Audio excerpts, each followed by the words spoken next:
কিছু বলার নাই, তেল দিতে আসলাম, এত লম্বা সিরিয়াল। যে পাম্পে তেল নিতে গেলে 500 টাকার তেল নিতে গেলে 1 মিনিট সময় লাগে নাই, এই পাম্পে দেখেন কত লম্বা লাইন। দেখেন দেখেন কত লম্বা লাইন, দেখেন লাইনে দাঁড়াতে হচ্ছে, দেখেন কত লম্বা লাইন। দেখেন দেশটা কুই পর্যায়ে যে গেল কিছু বলার নাই ভাই। তেল নিতে যদি 1 ঘন্টা লাইনে দাঁড়ানো লাগে, এটা কি হইল? তাও নিজের এলাকায়। ও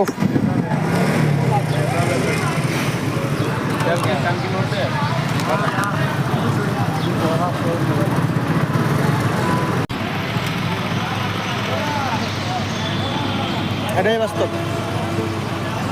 দুনিয়াতে যার কত কি দেখতে হবে।